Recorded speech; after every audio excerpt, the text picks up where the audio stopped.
Bueno, pues muy bien, vamos a continuar con la segunda ponencia de la tarde, no sin antes agradecer al teniente coronel Sánchez Tarradellas su intervención, que yo calificaría como extraordinaria y magistral.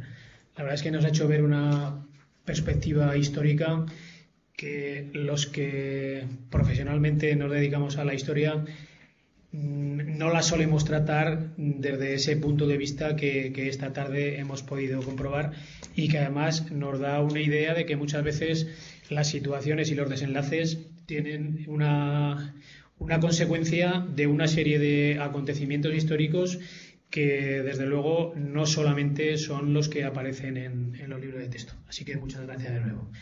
Y ahora continuamos ya para presentar al profesor José Manuel Rodríguez García, a quien me place profundamente el acompañar a esta mesa, ¿no?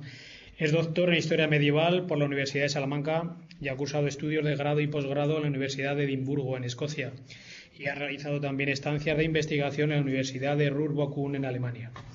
Ha publicado numerosos artículos, conferencias y capítulos de libros, tanto en obras nacionales como extranjeras, y es creador de la página web Temple, pioneras dedicadas a la difusión de la historia medieval en la red española y que tanto utilizan nuestros alumnos. Es autor también del Atlas Histórico de la Edad Media, junto a la profesora de la UNED, Ana Echevarría, y que también utilizamos muchísimo en nuestras clases y nuestras tutorías, y sus últimas obras son La cruzada en tiempos de Alfonso X y La ideología de la cruzada en el siglo XIII, una perspectiva desde Castilla. Actualmente, el doctor Rodríguez García es profesor ayudante en el Departamento de Historia Medieval y Ciencias Historiográficas de la UNED y profesor colaborador en el curso de Historia de la Ingeniería de la Politécnica de Madrid, centrando sus líneas de investigación sobre la historia militar en la Edad Media y las cruzadas. Así que les dejo con él y muchas gracias. Muchas gracias. ¿Se oye?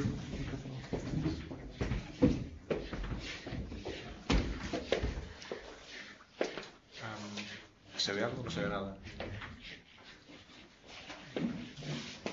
Gracias.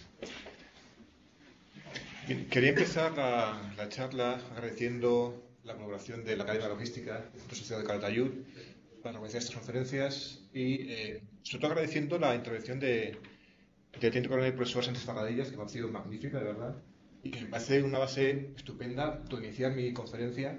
Y también como marco comparativo, que es uno de los puntos que deberíamos tratar en este curso, comparar el mundo medieval con el mundo actual o a lo largo de la historia. Bien, en mi conferencia vamos a hablar de cruzadas. Las cruzadas es un tema muy complejo. No vamos a hablar de quién es el mejor o el peor. No vamos a hablar de qué región era la mejor. No vamos a hablar de los usos que tiene actualmente la cruzada a nivel político. Eso es a ver si lo ponemos ahí. Es de Le Monde, del año 2011, y una canción de la preguerra alemana. Esto tiene que ver con el sentido actual que tiene la cruzada hoy en día. Uso actual, si se quiere hacer la cruzada a nivel actual, rehusándolo, interpretándola o manipulándola. Bien, todo eso no vamos a hablar. Vamos a hablar de temas logísticos, estratégicos y cómo intervienen unos con otros. Bien, para empezar hay que definir qué es una cruzada. Una cruzada es, hay muchos puntos de vista, yo tengo el mío propio, a mi parecer, es una campaña autorizada por la Iglesia, por el papado, en defensa de la Iglesia, o de sus integrantes, y que tiene una serie que es limitada en el tiempo. El Papa la otorga, es decir, que la autoriza por un número determinado de años o de meses, eso cada campaña lo marca, y que viene acompañada por una serie de indulgencias o beneficios espirituales y materiales. Por ejemplo, la más típica es la indulgencia cruzada, es decir, el perdón de la penitencia por los pecados confesados a lo largo de la historia, a lo largo de una vida en una confesión. Así que son campañas, repito, limitadas en defensa de la Iglesia que tiene o que cuentan con la aprobación papal. Esto no quiere decir que el Papa sea quien las impulse, simplemente que sea quien las autorice. Habrá gente que está en contra de mi opinión, pero es mi opinión sobre las cruzadas. Cuando hablamos de las cruzadas hablamos de probablemente el mayor movimiento de personas de la Edad Media, dejando a un lado el tema de las migraciones bárbaras del siglo VI, VII o V. Y es un desplazamiento de personas que se caracterizan por varios elementos que son, digamos, propios de la cruzada. Un elemento es el número de personas que participan. Hablamos de campañas que van desde los 20.000 hasta los 100.000 participantes en campañas. Como ya he dicho antes, esos números, que es siempre discutible, no tenemos datos fiables, siempre se reparte entre guerreros y acompañantes. Recordemos que una cruzada es una cruzada a la que puede acudir cualquier persona, es llamamiento universal. Puede ir el guerrero, que es lo que se busca al fin y al cabo, pero también puede ir su mujer, sus hijos y personas civiles. De hecho, se calcula que si en la primera cruzada hubo alrededor de unos 100.000 participantes, como un número máximo de ahí hacia abajo, probablemente 60.000 fueran combatientes, 40.000 o 50.000 fueran civiles, mujeres, niños, ancianos que acompañaban a los guerreros, a los caballeros. Otro factor que caracteriza las cruzadas es la heterogeneidad. ¿Y a qué me refiero con esto? Básicamente a lo que ven ahí. Una es de efectivos. Hablamos de campañas, no como en el mundo actual, que están lanzadas por poderes variados. Las impulsa el Papa, un conde, un rey, un señor local. Así que tenemos una heterogeneidad de componentes que van a la cruzada. Tenemos combatientes civiles. Bueno, tenemos cruzados civiles, tenemos también combatientes militares. Hay guerreros, hay caballeros experimentados, también hay niños, recién nacidos. O hay lavanderas, por ejemplo. Hablando de lavanderas, según las estadísticas de la cruzada, las mujeres no estaban bien vistas que fueran a la cruzada, salvo que fueran lavanderas. Eso se permitía. Pero estas mujeres no estaban tan bien vistas. Por problemas de moral y pecados y este tipo de cosas que acompañaban a las tropas cruzadas, a pesar de ser cruzadas. Pero tenemos que tener en cuenta que cuando hablamos de heterogeneidad hablamos de pueblos diferentes. Por ejemplo, en la campaña que sitía, o que luego conquista Lisboa, tenemos cruzados que vienen desde Francia, Inglaterra, Alemania, Noruega, Suecia, y todos hablan idiomas diferentes. ¿Cómo hablan entre ellos? Bueno, se usa el latín, evidentemente. Lo que cuenta la crónica es que cuando hay predicaciones de cruzada, o cuando tienen que repartir materiales a las tropas, se hace, digamos, una predicación o un llamamiento en latín, y luego porque ya son los párrocos locales que acompañan a las tropas los que lo traducen a su lengua vernácula. Eso supone una complicación del movimiento de tropas. Tratar con temas lingüísticos y culturales. Por ejemplo, cuando todo el mundo sabe el enfrentamiento que hay entre Ricardo Corazón de León y el monarca francés en Tierra Santa, por temas también no solo políticos, sino también por temas culturales. Otro problema típico de las cruzadas es el problema del mando. No hay un mando unificado, salvo en 2 o 3 cruzadas que son dirigidas, por ejemplo, por San Luis en el siglo XIII. Pero esas cruzadas son cruzadas con un montón de cabecillas diferentes que llegan a acuerdos temporales. Por ejemplo, en la primera cruzada se forman los llamados comités. Son varios jefes locales, el duque Bohemundo, Tancredo, otros líderes locales, que forman comités y entonces deciden llegar a acuerdos. Pues es una dirección por acuerdo, lo cual no siempre es lo mejor en una campaña militar, sobre todo cuando estás en una campaña militar muy fuera de tu casa. También nos encontramos, cuando hablamos de cruzadas dirigidas a múltiples ambientes. Hablamos de cruzadas en Tierra Santa, verano, calor, desiertos, cruzadas al norte del Báltico, frío extremo, lagos helados, cruzadas lanzadas, por ejemplo, en Italia, contra herejes o contra enemigos de la Iglesia, de Roma, o cruzadas también lanzadas en España, con una meseta o alzada crucera. Pero esto requiere, o nos habla que a la hora de planear las actividades logísticas, hay que pensar en ambientes muy diferentes. No es lo mismo combatir en Tierra Santa que en el Báltico o que en el centro de la península ibérica. Otro problema típico de la cruzada son las distancias.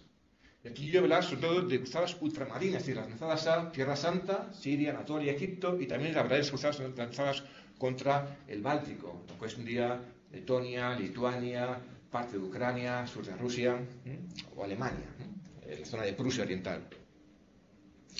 Y por otro lado comentamos, como ya he dicho antes, que hay una diversidad de objetivos.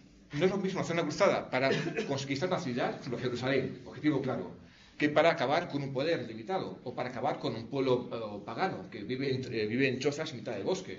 Las ciudades logísticas son diferentes. En ese cuadro hay una serie de condicionantes que marcan las campañas. Hay una condicionante físico, evidente, y más en el mundo medieval, marca más las necesidades logísticas y estratégicas. Evidentemente la distancia también marca las campañas. Otro factor que determina y que marca las campañas y que también hace replantear cómo planearlas es la situación política y social, tanto los países de los reinos o poderes que las impulsan como los reinos que las van a sufrir. Por supuesto, tener en cuenta qué es lo que se busca en una campaña, es decir, repito, conquistar una ciudad, conquistar un reino, acabar con un pueblo, en tipo masacre racial, un poco. En la zona, con los masacres raciales es un poco extremo, evidentemente, no se llevan a cabo masacres raciales, pero algunos sectores lo han querido ver, por ejemplo, en las campañas que lanza la Orden Teutónica en la zona de Prusia. La verdad es que sus campañas son más bien de lo que dirían los americanos en Vietnam, de búsqueda y destrucción. Tienen que buscar a un pueblo, lo destruyen, no saben muy bien por qué se mueven, pero el objetivo es acabar con pueblos. El problema del control, que ya hemos comentado antes, el problema del número de efectivos, composición de calidad. Las tropas son tropas muy diversas de calidad y en composición. No es lo mismo un labriego, el labriego puede ir a combatir, que un veterano de un caballero de 20 años de combate. No es lo mismo, no pueden funcionar de forma igual, ni van equipados de forma equivalente. También todo eso afecta, y también hay que tener en cuenta, la moral del combatiente. En este caso hablamos de una moral muy específica, que es la que acompaña a las cruzadas, lo cual hace que a veces esa moral permita superar dificultades logísticas que otras veces serían insalvables. También hay en cuenta elementos de la cultura material, es decir, la tecnología con la que cuentan cada compañía cruzada. Por supuesto, no hablaremos aquí, pero hay que tener en cuenta la táctica estrategia, la poliocética y otros aspectos culturales. Solamente que hablaremos de parte de esos elementos que han visto ahí. Situación física. Bien, es un mapa de Europa, un mapa de satélite de Europa, simplemente para que vean un poco en el marco donde nos movemos. Vamos a ir hablando desde la zona de Anatolia, Siria, Palestina, Egipto, a campañas en Italia, península ibérica y sobre todo también la zona báltica. El marco geográfico es muy diferente. Y las distancias que tienen que recorrer los cruzados son también considerables y muy diferentes. En el mundo medieval no eran tontos, como en ninguna época. Cuando se lanza una campaña y la gente que lanza las campañas, o la gente que mueve tropas, son conscientes de que hay condicionantes físicos que las van a delimitar o marcar. Esos condicionantes pueden ser montañas, no se ve bien el mapa, pero bueno, evidentemente la zona de Anatolia es una zona típica, montañosa, todo es difícil combatir y donde las carreteras son estrechas y están marcadas por barrancos. O la zona báltica, marcada por grandes lagos, como luego veremos, o la zona de la península ibérica. Hay que considerar antes, por ejemplo, los estrechos náuticos. Son también evidentes, todo el mundo los conoce. Hay básicamente 4 estrechos que en el mundo medieval son bien conocidos y son bien explotados. El estrecho de Sun, que está aquí arriba, Mesina, Constantinopla, Gibraltar. Son 4 estrechos que marcan cualquier movimiento de tropas en el mundo medieval y de lo cual los contingentes que se mueven son conscientes de todo ello. Eso no los pide por sorpresa. Saben que tienen que enfrentarse a esos problemas. A nivel físico, el continente europeo va a una serie de movimientos, bien sea este-oeste o norte-sur. La zona de entrada, por ejemplo, de mongoles, que son por las vías, estepas, o bien también por la zona de Anatolia, también entran turcos y mongoles. Son pasillos naturales de las estepas hacia la zona europea, hacia la Mediterránea.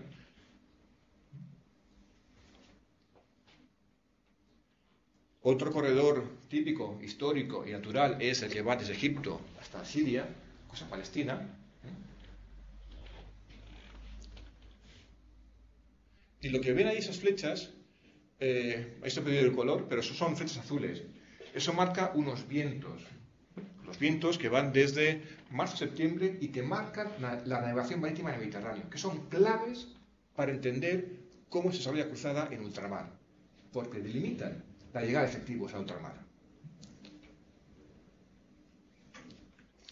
Decíamos que las zonas bálticas se caracterizan por una serie de factores: zonas húmedas, amplios bosques, ríos con de comunicación, ampliación de unas limitadas por montes escárpatos, el Báltico cerrado, el clima continental, ríos congelados. Todo esto son condicionantes físicos que evidentemente hay que explotar o hay que soslayar. Por ejemplo, el tema del frío en invierno. ¿Cómo se solventa ese tema de frío? Pues al contrario que en Tierra Santa, las campañas en el Báltico se hacen en invierno, no se hacen en verano, o no se hacen en primavera, porque es la zona esa que ven ahí, esa zona que ven aquí, está llena de lagos y de ríos que suelen encharcarse. Eso consiste en lodazales, más en esa época con mucho más bosques. Con lo cual, gran parte de las campañas que lanzan la Orden Teutónica o los cruzados se hacen en invierno aprovechando los ríos helados como vías de comunicación. Por ejemplo, la famosa batalla del lago Pepius entre Novgorod y la Orden Teutónica se hace sobre un lago helado, directamente. Una vía de comunicación que se explota en el mundo báltico, a contrario que se hace, por ejemplo, en la Península Ibérica o en Tierra Santa, donde en invierno sería impensable hacer una campaña. Levante oriental, pues hay una serie de flechas, una serie de mapas, elementos físicos que marcan también el desarrollo de las campañas cruzadas que van a ver, o vamos a ver a posteriori. Por ejemplo, tenemos un factor que es el factor climático. Un factor climático es un poco engañoso. En principio, esta zona que ven aquí es una zona de clima mediterráneo, pero la zona que de Anatolia, que es una cosa que coge a los cruzados por sorpresa en la cruzada, es una zona de clima continental extremo, con muchísimo frío, aunque sea le tocó un año muy especialmente frío, aunque era una campaña que se desarrolla en julio del año 1095-1096. Pero para lo cual los cruzados no están preparados, pensaban que iban a ir a un sitio de calor, y aquí les pilló muchísimo frío, en la zona de Anatolia, cruzando toda Anatolia hasta llegar hasta la costa de Siria y Palestina. Otro elemento físico que marcan las campañas cruzadas y el desarrollo de estados latinos en ultramar son las corrientes marítimas. En esa zona del Mediterráneo, la corriente dominante va de sur a norte. ¿Qué significa esto? Que es mucho más difícil atacar desde la zona cristiana, que sería la zona norte, que atacar desde la zona musulmana, la zona sur. Tienen en cuenta con la corriente como ventaja los musulmanes de Egipto, los ayubíes, selyúcides o fatimíes. Sin embargo, eso en parte queda compensado por los vientos, que son de norte-noroeste. Por supuesto, además, como saben, los estados cruzados de ultramar se van asentando en la zona de Siria, Palestina, Jordania y la zona de Edesa, Interior Anatolia. En cualquier caso, pronto, a cabo de unos 20 o 30 años, llegan a la conclusión de que la única forma de asegurarse supervivencia en Siria, en Tierra Santa, es asegurarse el control de Egipto. Un problema básico de cruzar el desierto, que es una defensa natural de Egipto que tiene siempre desde la época faraónica. Ya sabemos que hay problemas de época faraónica, por lo cual los, por ejemplo, selyúcides, ayubíes o mamelucos, lo que hacen es que a lo largo de las rutas del desierto establecen una serie de grandes puestos de abastecimiento. Ya he comentado antes. O bien se puede suministrar a las tropas, bien logísticamente por el mar, que sería la táctica que también hacen los bizantinos. Van desde Bizancio, Rodas, Chipre, bordeando toda la costa con sus naves, proporcionando víveres. Y la otra opción es depósitos de abastecimiento, aquí, aquí, aquí. Los bizantinos hacen lo mismo. Los bizantinos son herederos directos del mundo romano, que ya han visto antes. Conocen a Vegecio, evidentemente, lo siguen.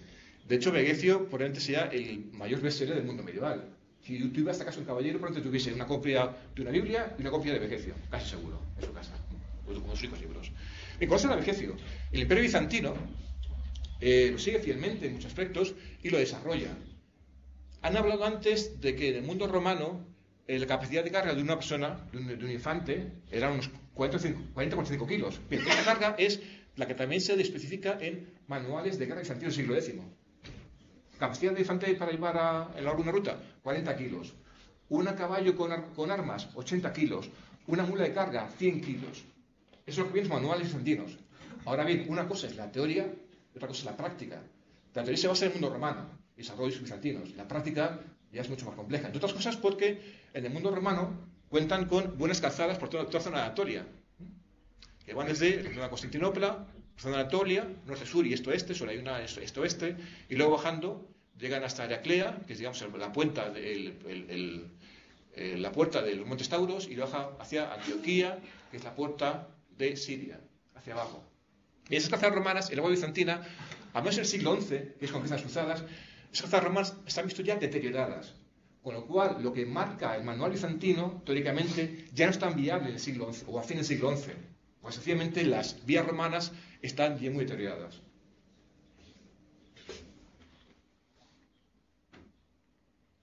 Esos son los vientos que habíamos dicho antes, que marcan también la llegada de los suministros. Bien, vamos a ir antes atrás. El viento decíamos que es fundamental porque esto hace que a partir del siglo XII, Venecia, Génova, que son las flotas que realmente llevan cruzados desde Occidente hasta Oriente, hacen lo que se llaman los 2 trasvases anuales. 2 trasvases que van desde junio a septiembre para llevar tropas a Tierra Santa y luego un trasvase de vuelta en septiembre para llegar a puertos occidentales no más tarde de octubre. A partir de octubre, en mitad se cierra al tráfico y se abandonan antes después del invierno. Pero vamos a ir avanzando. Un factor de la logística es el reclutamiento, es decir, cómo reclutar tropas y llevarse al campo de batalla. Pero lo primero que hay que hacer es reclutar tropas. En el mundo cruzado, ¿quién recluta las tropas? Pues hay múltiples agentes. Por supuesto, decíamos que el Papa es quien autoriza las cruzadas. Una fuente de reclutamiento será el Papa, bien a través de sus estados territoriales en Italia, o bien ofreciendo evidentemente directamente las indulgencias. Tú vas a cruzada y yo te cambio una indulgencia espiritual y unos beneficios económicos. ¿Quién recluta? Los señores feudales, o los monarcas, los condes, los varones. Estos condes, cuando van a cruzada, no van solos, van con su acompañamiento, van con sus servidores, van con parte de sus levas señoriales. ¿Por qué se va a la cruzada? Bueno, esto no es logística, pero es una parte del movimiento cruzado. ¿Por qué se va a la cruzada? Pues, ¿por qué se fue a la cruzada? Por múltiples motivos. Factor religioso, factor aventuras, factor de búsqueda de botín, aventuras, problemas en casa. Lo que sí que hay que tener en cuenta es que la cruzada es un movimiento, es una campaña extremadamente cara, muy cara. Luego hablaremos de ello, pero se calcula que para que un caballero pudiera financiarse una cruzada, tenía que antes que recaudar en casa el equivalente a entre 2 y 4 anualidades de sus rentas. Eso lo perdía. Lo perdía en el 95% de los casos. Solamente el 5% se quedaba en Tierra Santa y podían volver con más riquezas. Pero el 95% de los hombres que van a cruzada o vuelven empobrecidos directamente. Le han perdido lo que han recaudado en su casa. Así que el factor económico, aunque puede ser importante, no es determinante. También se comentaba antes que un factor para su top de cruzada era el tema de los hijos varones primogénitos o los hijos segundos que no pueden heredar las tierras de sus padres, entonces los envían a la cruzada. Eso se ha demostrado que es falso. Bueno, es cierto para una pequeña zona de Francia, para su Europa es falso. Van primogénitos, van hijos menores, van padres, van todo tipo de personajes. ¿Por cuánto tiempo? Importante. Hemos dicho que la campaña cruzada, una campaña militar, por lo general, en el mundo medieval normal, tenía un tiempo limitado de unos 3 meses, que era la campaña normal que se hacía hacer en verano. Sin embargo, las campañas cruzadas tienen un tiempo de campaña entre mínimo 1 año, máximo 4 o 5 años. Eso supone un salto a la hora de planificar la logística y a la hora de plantearte tu la cruzada. Sabes que vas a estar con mínimo fuera de casa 1 año y probablemente no vuelvas. O vas a estar fuera de casa 2, 3, 4 años. Realmente el tiempo mínimo que clasifica el papado en sus indulgencias es 1 año. A veces lo emplea 2 años y a veces en el caso de cruzadas que se hacen de forma urgente lo puede reducir a 4 meses o el tiempo que especifique quién dirige la cruzada. Por ejemplo, cuando se toca la cruzada de Alfonso X en el año 75, hay una opción en Benimení, pues el Papa dice que sea por 4 meses para facilitar el acceso de las tropas al frente. Bien, decíamos que para el reclutamiento tenemos otro condicionante específico que es el tema de la composición de las tropas. Decimos que son tropas muy variadas. Hay caballeros, hay guerreros, hay campesinos, hay mujeres, hay niños y hay ancianos. Las crónicas, las cruzadas, están llenas de detalles de la muerte de mujeres, ancianos, que no aportan nada a nivel militar y que además la retrasan. Hay que esperar por ellos, hay que protegerlos. Estamos hablando siempre de entornos hostiles, bien sea el Báltico, y mucho más importante cuando hay campañas cruzadas hacia el centro, donde hay mucha mayor proporción de civiles. A la zona báltica, los civiles van con mucha más renuencia. No tiene tanto atractivo como Tierra Santa, ultramar.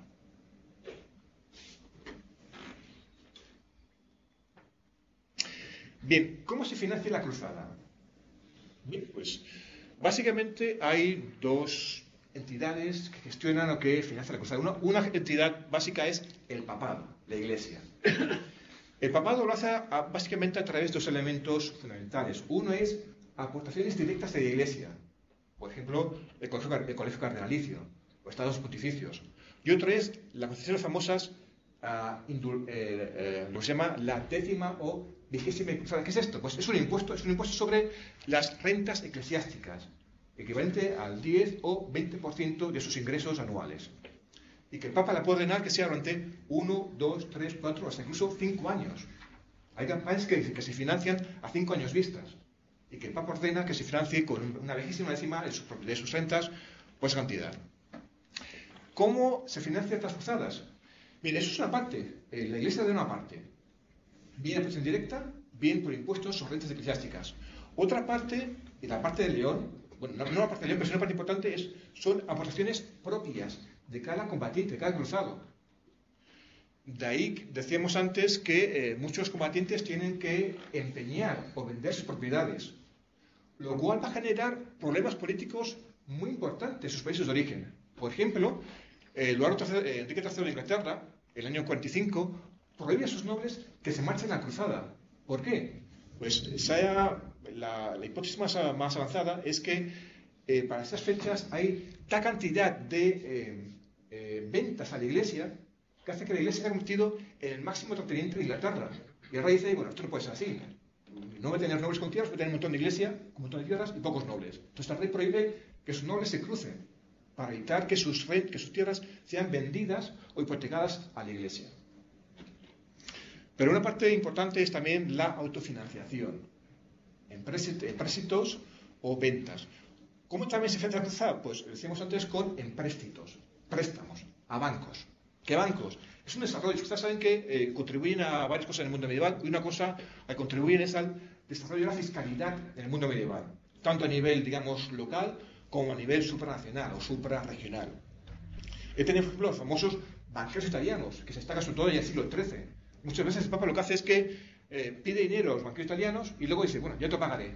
Voy a pedir este impuesto, pero este impuesto no lo cobrarás dentro de 4 años. Tú ahora dame el dinero y dentro de 4 años pues te lo voy devolviendo con intereses. La banca italiana que entra a fondo en temas cruzadas. Otros banqueros del mundo medieval, del mundo cruzado, las órdenes militares, como todo el mundo sabe. Evidentemente aquí destaca la orden templaria. Le he dado una biografía, no sé si la tienen todos ustedes, pero esa biografía no por si al final introduje el libro de Ignacio de la Torre. No sé si está o no está. ¿Está o no está?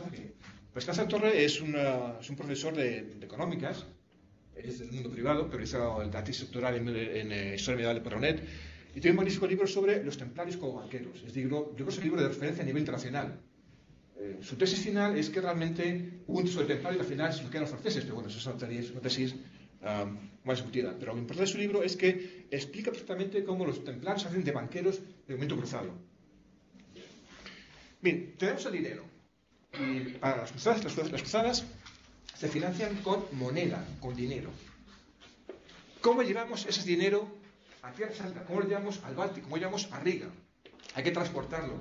¿Cómo transportamos? Pues de 2 formas básicas. Uno, en monedas, con cecas locales. A veces se hacen cecas escocesas para una campaña. Lo que ven es el Conrado III, del siglo XII. Una moneda que creen que es precisamente hecha para financiar una cruzada, en el siglo XII. Y la otra forma es llevar lingotes. ¿Por qué se llevan lingotes y no monedas? ¿O por qué se puede generar una cosa sobre la otra? Por el tema de los mercados. Ten en cuenta que estamos hablando de irte a comprar, tú vives, por ejemplo, no sé, en Languedoc, o vives en Múnich, y tienes que irte a comprar una barra de pan a Anatolia. Tu moneda, que es acuñada en Múnich, a una Anatolia y dirán, bueno, ¿esto qué es? O me das plata, o esta moneda a mí no me vale. Ahí tienes un problema añadido, y es que en el mundo occidental el patrón moneda es el patrón plata. En el mundo oriental, quizás de Oriente, el patrón moneda es el patrón oro.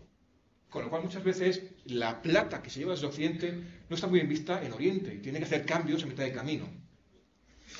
¿Esto cómo sabemos? Pues por descripciones de crónicas que lo anuncian y también por el descubrimiento de tesoros que hemos encontrado, por ejemplo, en la zona de Hungría, en la marcha de lo que sería la ruta de las tropas de Federico Barbarossa, o la zona de Tierra Santa. El que ven aquí es un tesorillo descubierto en la zona al sur de Acre, actual.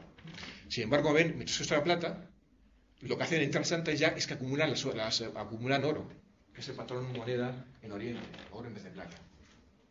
Realmente esto tiene otro problema, que es, como os he dicho antes, el tema de la inflación a lo largo de la campaña cruzada. Cuando el ejército se va moviendo y va comprando víveres en marcha. Esto en el mejor de los casos. En el peor de los casos, asalta la población local o te abastece del terreno. En cualquier caso, esto genera que hay un montón de monedas en circulación, porque todos los cruzados tienen monedas. Se ha calculado que el equivalente de un año en monedas que pesaría más o menos unos 600 gramos, de ahí a 2 kilos, dependiendo del patrón oro o plata que lleves, dependiendo de la campaña. Pero este exceso de monedas en las tropas de 20.000, 30.000 personas hace que la inflación se dispare por la cantidad de dinero que tienes en la tropa, lo cual también se aprovecha en los mercados locales, evidentemente. Eso siempre y cuando tengas mercados locales favorables a venderte cosas. A veces los mercados locales no favorecen o no tienen suficiente para venderte a ti. Otro tema que hay que llevar importante es el tema del armamento. Decíamos que son tropas muy heterogéneas, muy variopintas, hay caballeros, hay albañiles, hay canteros, hay agricultores. Bien, ¿cómo os armamos? La teoría básica es que cada uno se arma como se puede, directamente, y va armado desde casa. Ahora bien, esto no quita que los jefes de expedición, bien sean reyes, bien sean condes, hagan planes para llevar armas de repuesto. O, por ejemplo, herraduras de caballos en el Carroza de León. O, por ejemplo, pues llevé artesanos, herreros, hierro, acero. ¿Cómo se consiguen armas, aparte de las que tú llevas? Bien, pues así se comprar. ¿Cómo se compran? O vendes de casa, o bien se lo compras a los mercaderes que te van acompañando a lo largo del camino. Pues lo puedes comprar por donde pasas, o se lo puedes comprar a los mercaderes que te acompañan. De hecho, el Papa, en alguna de sus proclamaciones de cruzada, anima a los mercaderes que acompañan a los cruzados para poder venderles grano, trigo o armas conforme a la marcha de los cruzados. Y hay mercados cruzados en Riga, en el Báltico, en Tierra Santa, en Acre o en Constantinopla.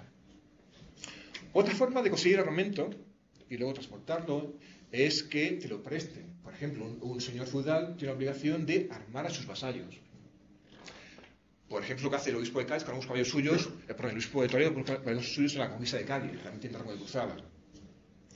Y a veces también puedes alquilar las armas. Aunque eso parezca un poco chocante, hay contratos, muy pocos es verdad, en las cuales, siempre en el marco de un contexto cruzado, estoy hablando de un acuerdo, de un contrato que hay en Marsella, el marco de cruzada de San Luis en el año 1945, en la cual un mercader de Marsella le alquila una armadura a un navegante genovés, que era parte de una embarcación que llevaría las tropas a Tierra Santa. Es un poco subgéneris, ¿no? Alquilas la armadura, sabes que va a morir en Tierra Santa o puede morir, la armadura no, que es alquilada, ¿no? O sea, pero ese tipo de contratos existen. Son muy raros, repito, pero existen. Abastecimiento. ¿Cómo abastecer a las tropas en movimiento? Bien, una cosa que tener en cuenta, por supuesto, es la autonomía de los ejércitos. Se han hecho cálculos a nivel, siempre con programas informáticos o siguiendo manuales bizantinos, sobre cuál sería la capacidad de autonomía de un ejército en marcha. Se calcula que sería de un torno a las 3 semanas, como máximo. A 4 semanas habría que totalmente reabastecerlos por completo. Se ha hecho cálculos a través de capacidad de carga individual, carromatos, caballos, distancia recorrida y todo esto. Tipo de transporte, lo que os he dicho antes. El transporte personal, mulas, caballos, o si no ya navíos. Sobre todo cuando estás en Tierra Santa y tienes el apoyo de la flota veneciana o el apoyo de la flota bizantina que van sorteando la costa y te van abasteciendo a las tropas que van por el interior. ¿Hay un abastecimiento centralizado? No, es un problema. El abastecimiento es descentralizado. Tienes que conseguir los víveres por donde puedes o con la flota que te va llegando, no sabes muy bien cuándo. ¿Sabes dónde? Porque si ya se preocupan de conquistar puertos que sean interesantes para abastecer a las tropas, pero el cuándo exactamente, esto ya es mucho más problemático. Bien, ¿quién ofrece, quién compra, cómo se compra o cómo se obtiene? Por lo mismo, es un tema muy variable. Dependes mucho de los mercaderes que van contigo, de los mercaderes locales. Por ejemplo, en la primera cruzada, en la zona de Anatolia, muchos eran antiguos cristianos ortodoxos que se ofrecen a mercadear con los cruzados. Otras veces no. Entonces, ahí tienes un problema importante de dónde tener la comida. Puedes abastecer del terreno, saltando, o de los pastos, pero tiene un periodo, una capacidad de abastecimiento limitado. ¿Para cuántos? Hablamos también de personas muy importantes y que de hecho esto va a afectar a planes tácticos o estratégicos. Por ejemplo, en el sitio de Antioquía, 1097-1098 si no me equivoco, se plantean dos estrategias. La estrategia que favorecen los bizantinos y que se utilizan los cruzados es que para sentir Antioquía, dicen, no se haga un sitio cerrado, sino que se haga un sitio a media distancia, con el fin de que las tropas cruzadas estén dispersas y tengan un mayor radio de abastecimiento. Los cruzados decidirán al final que no, prefieren centrarse en Antioquía y eso va a generar un montón de problemas de abastecimiento, que tienen que mandar partidas de forraje cada vez más lejos de su base original en Antioquía. ¿Qué se abastece? Pues lo típico, grano, armas, ropa, cuerdas, por ejemplo, o directamente vituallas frescas, eso depende de las zonas donde estés moviéndote. Las logísticas, esos son otros ideales que ven ahí, a que no siempre son muy reales, pero básicamente, como ven, se fijan o van siguiendo cauces de ríos, una zona de transporte típica, los cauces fluviales, o bien la zona costera del Mediterráneo, o bien traspasando el estrecho de Sun, llegando a básicamente dos zonas, la zona de Riga y la zona de Marienburgo, ahí abajo. Bien, cuando hablamos de transportar a gente y personas, hace falta que sepas por dónde te mueves, lo cual no siempre era muy claro, mucho menos en el mundo medieval. Ahora bien, en el mundo medieval hay básicamente tres tipos de mapas. Veamos mapas de tipo T, ¿no? Que son mapas más bien ideológicos, que no son en el centro, en forma de círculo. Los mapas que diríamos más físicos, más actuales, que ven aquí, este de Idris del siglo XII. Realmente el mapa de Idris siempre está orientado al revés, del norte arriba y sur abajo, que yo doy la vuelta, por lo ven ustedes, a la forma occidental. Pero ven como ya va marcando todas las costas, accidentes montañosos y demás accidentes. Y los mapas lineales. Este es de Matthew Parry, siglo XIII, en el que simplemente, como hoy en día, dicen, de Londres a Cambridge hay 25 millas o 2 días a caballo. Son mapas lineales que no te explican cómo es el terreno, pero solamente te cuentan las jornadas que hay de un punto a otro. Hay diferencias entre la zona báltica y la zona de Tierra Santa. La zona de Tierra Santa, aunque siempre se confíen en guías locales, siempre se está llamando eso de guías locales, la geografía de Tierra Santa es una geografía mucho más conocida por la Biblia, por peregrinos. Y saben por qué están moviéndose. La zona báltica, sin embargo, es un área incógnita, un área ignota. No saben por qué se están moviendo. Hay un montón de bosques, son zonas que tienen que explorar. Por tanto, las campañas son radicalmente diferentes. En Tierra Santa, donde el ambiente es más o menos conocido, que esta es la idea, por supuesto no sabes todo, que la zona báltica donde realmente no tienes ni idea, salvo por lo que confíes a los guías locales o a los prisioneros de las tribus vencidas. Bien, cuando hablamos también de logística, también se planteaban, incluso en su propia época, la información sobre cuál es la situación política de los territorios de destino o a quién tienes que enfrentarte. Aquí tenemos una serie de mapas que marcan varios momentos de la Tierra Santa, el reino Yubí, reino Selyúcida, que sería uno, Selyúcida, Yubíes, y luego caerían los mamelucos. Esto los he puesto para que tengan en cuenta a la dificultad logística tremenda que tienen los cruzados. Van a ser siempre tropas en minorías frente a imperios muchísimos más vastos. De hecho, una de las características que marcan las cruzadas son dos cosas. Uno, minoría militar, números de combatientes, y otro es su estacionalidad. Son combatientes que van por un tiempo limitado y van en una época del año limitada, mientras que los enemigos pueden moverse teóricamente en cualquier época del año y con un número de recursos, un número de partida muchísimo mayor.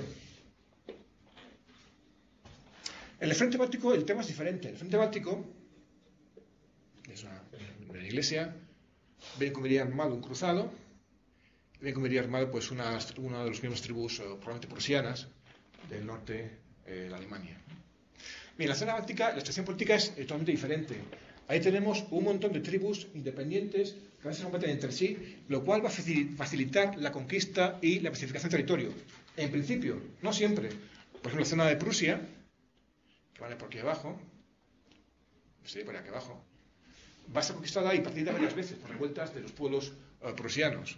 Pero tenemos una fragmentación tribal que no tiene nada que ver con en Tierra Santa, donde tenemos poderes fuertes, aunque a veces están desfragmentados, que fue realmente lo que favoreció la Primera Cruzada, su éxito. Objetivos estratégicos. ¿Se plantean en el mundo medieval si hay objetivos estratégicos a conquistar? Pues sí, sí se lo plantean. Son conscientes de que hay puntos claves en el mundo medieval. Evidentemente, cuando hablamos de Tierra Santa, el objetivo básico es conquistar y mantener Tierra Santa. Pero son rápidamente conscientes que otro factor que hay que tener en cuenta, que hay que dominar, es la zona de Ascalón. ¿Por qué? Porque Ascalón era la primera base de suministros del antiguo imperio selyúcida de Egipto a Siria. Así que si conquistas el Ascalón, evitas que las tropas que vienen de Egipto puedan repostar. O sea, te enfrentas a ellos cuando acaban de pasar el desierto. Otro punto estratégico que conocen es que es importante dominar Chipre. Al final lo que hacen es que se lo quitan a Bizancio. El rey de Azalón en el año 89 toma Chipre y se lo queda, bueno, lo pasa a manos cristianas occidentales. Y el otro punto estratégico que son muy conscientes es la zona del delta del Nilo, la base del poder selyukí, luego fatimí o mameluco. Saben que si no conquista Egipto va a ser imposible mantener Tierra Santa. Por eso muchas campañas cruzadas se lanzan directamente contra Egipto, no a Tierra Santa. Son conscientes de que a nivel estratégico y a nivel logístico, por puro simple problema de números, si conquistas el delta y acabas el poder en Egipto, será mucho más fácil de mantener Siria y Palestina. En la zona báltica son digamos, campañas más inconexas. Tenemos campañas que lanzan teutones, alemanes, noruegos, suecos, daneses, y tienen básicamente dos puntos de avance. Una es la zona del Golfo de Finlandia, la zona de Riga, y otra zona de Prusia Oriental. El objetivo que tienen los teutones es unir ambas zonas, por un lado, mientras que, y luego conectar con la zona de Lituania y Finlandia, mientras que por otro lado,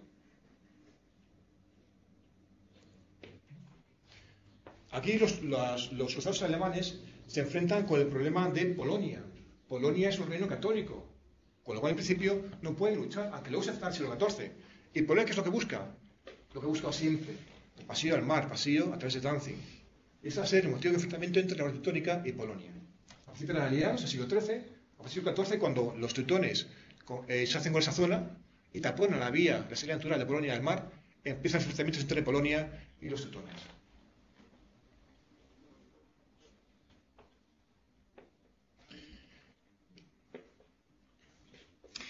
Todo esto, a nivel, el tema logístico, que parece un resumen de lo que ven ahí, también tiene planteamientos tácticos y estratégicos. Por ejemplo, una de las conclusiones a las que llegan las cruzadas, los pensadores de las cruzadas del siglo XIII, el Papa, pensadores eclesiásticos o religiosos, que hasta el año 1370 emiten o proponen planes de cruzada, son varias cosas. Uno, son conscientes de que el tema logístico es fundamental. Son plenamente conscientes. Y de hecho planifican. Y cuando proponen propuestas, planifican a nivel individual. Tantas personas, tantos kilos al día de mantenimiento, tantos kilos por día por monturas. Y lo proponen a la Papa. Son también conscientes de que el factor logístico es un factor que sirve para ahogar al enemigo. Y de que se propongan el cerco a Egipto. El cerco logístico a Egipto. Prohibiendo que haya comercio con Egipto, o con el Lucas en aquel momento, prohibiendo que haya intercambio de mercancías, o que se venda hierro, o madera, o alimentos a Egipto. Otra, y la conclusión final a la que llegan, es a la postulación de dos tipos de cruzadas, o planes. Uno que sería el pasaje particulare, y otro que sería el pasaje generale. ¿Qué es el pasaje particulare? Bien, pues sería pequeñas campañas muy concretas, lanzadas de forma intempestiva, de forma continua, para debilitar o asegurar elementos muy concretos. Eso serviría de base de partida, serviría para adelantar lo que sería el pasaje general, que sería la Gran Cruzada. De tal manera que la Gran Campaña Cruzada llegaría allá a objetivos debilitados por la acción de los pasajes particulares. Todo eso viene acompañado de una serie de necesidades logísticas, pero necesidades logísticas muy determinadas. No es lo mismo financiar o mantener una flota de 20 galeras que una flota de 200 galeras y 20 naos de combate. Bien, ya para ir resumiendo, un tema, bueno, voy a quedar aquí. Un tema que siempre está presente en la mentalidad de los que planean las cruzadas, aunque sean mentes divergentes, sean mentes individuales, que salen de Egipto, que salen de Francia, de España, de Italia o del Báltico, es que tienen muy claro el tema de la importancia de la logística. Y eso, a partir del siglo XIII, es evidente, no se puede discutir. Hay muchos tratados que hacen influencia, hacen hincapié en el tema de la logística. También son muy conscientes de los factores que determinan la logística, por ejemplo, los factores climáticos, o los factores marítimos, o de vientos, o los factores que también de financiación. Y se establecen, digamos, zonas de reclutamiento y financiación específica para cada campaña. Por ejemplo, para las campañas cruzadas en Hispania, lo que se hace es que se delimita la zona de reclutamiento y financiamiento a la zona de Hispania y sur de Francia. Para hacer campañas al Báltico, lo que hacemos es que limitamos los recursos extraíbles a esta zona de la zona de Alemania o norte de Italia. Para Tierra Santa, bueno, ahí vale todo el mundo tiene que contribuir. Que de hecho va a ser unos problemas que va a tener el mundo cruzado con Bizancio, cuando Bizancio no sea capaz de enfrentar las demandas que tiene Occidente de esas ciudades. Y que va a llevar, al fin y al cabo, a uno de los temas más claves de las cruzadas, que es el fin del Imperio Bizantino en 1904. Saben que Constantinopla se conquista ese año y, bueno, hay 6 factores políticos, pero también tenemos un factor logístico que determina, y es que en el año 1198, Innocencio III pregona una cruzada para liberar Tierra Santa, que tenía como objetivo conquistar Egipto. Sin embargo, el planeamiento que hace Innocencio III es por una campaña donde vaya a acudir cerca de unos 35.000 guerreros, para la cual contrata 200 naves venecianas a un precio de 80.000 marcos de plata. Problema, que al final a Venecia, un año más tarde, solo aparecen 15.000 guerreros, o sea, 3 veces menos de lo esperado. No se puede pagar la flota veneciana, lo cual hace que los venecianos tengan la palanca para mover esas tropas cruzadas para sus intereses políticos, que es primero la toma de Zara y luego más tarde, por temas de política interna de Bizancio, vas a caer Constantinopla. Pero que ya empezar con un problema logístico, no tenéis un dinero para una flota, va a acabar 2 años más tarde en la toma de Constantinopla. Nada más. Muchas gracias.